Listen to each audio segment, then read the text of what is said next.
থাকে, অন্য বাচ্চারা খেলাধুলা খেলায়, ও কাম্বা ঘরের মধ্যে কি ওই রুমের মধ্যে বেঞ্চের মধ্যে বসে বসে গুনগুন গুনগুন করে কি জন্য বলে, শুনতেও কাম্বা ভালো লাগে।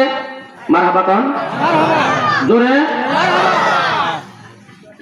যখন শিক্ষক আমাকে বলল কি ব্যাপার, বাচ্চাকে ডাকলাম, বাবা রে তোমার নামে নালিশ করেছে রে বাবা, তোমার নামে অভিযোগ দিয়েছে বাবা, কারণ কি? কয় আব্বু আমি প্রাইমারিতে পড়ব না। কয় কেন? আব্বু গো আমাকে হাফিজি মাদ্রাসায় ভর্তি করে দাও। হাফিজি মাদ্রাসায় ভর্তি করাইলাম। হাফিজি মাদ্রাসায় ভর্তি করার গেট থেকে 2 মাস পরে হঠাৎ করে আমাকে বলে, আব্বু ওই যে আমাদের গ্রামে অমুক জায়গায় মাহফিল হইতেছে, ওই যে মাইকিং করতেছে, আমি মাহফিল শুনতে যাব, আমাকে মাহফিলে নিতে হবে। বাড়ি না নিয়ে যাই, একটাই মাত্র ছেলে, অনেক বয়সে অনেক দিন পরে আল্লাহ একটা বাচ্চা দিছে, বিবাহ করি 11 বছর পরে এই বাচ্চাটা আল্লাহ দিচ্ছেন, অনেক সাধনার পর আল্লাহ দিচ্ছেন। আল্লাহ নেওয়ার মালিক, ঠিক না বা ঠিক?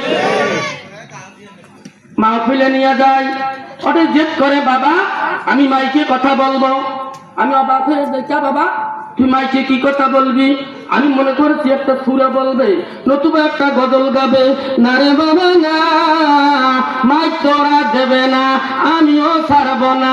5 মিনিট হোক আর 3 মিনিট হোক, আমি মাইক পিস নিলাম। অনেক রিকোয়েস্ট করে কাকুতি মিনিটি করে মাইক পিস হাতে নিলাম। আমার বাচ্চা সালাম কালাম দেওয়া দূরের কথা, নাহমাদুহু নুসাল্লি আলা রাসূলিহিল কারীম, আম্মা বাদ, ফাউযু বিল্লাহ। চলছে রে বাবা তুফানের মতো। বলেন সুবহানাল্লাহ। কি শিক্ষা নিতে চান? শিক্ষা নেবেন। তারপর জনগণ কাজ থাক থাক থাক, আরো কিছুক্ষণ চলুক। 3 মিনিট যায় না, 10 মিনিট হয়। মারহাবা পান।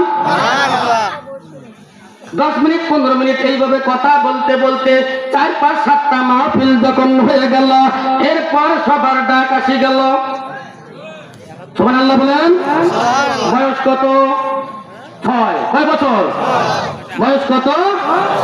মনোযোগ দিয়ে শুনবেন। 19 চলে গেল, 2020 সাল হতভাগা 14ই ফেব্রুয়ারি বৃহস্পতিবার। এই 14ই ফেব্রুয়ারি বৃহস্পতিবার আবার আসতেছে সামনে। উত্তর গাগোয়া মধুগিরি ফাটকারি বাবা এবং সন্তান 2 জনে মাহফিল করতে গেলাম। বাবা ছিল আমার বিশেষ আকর্ষণ, আমি ছিলাম প্রধান বক্তা।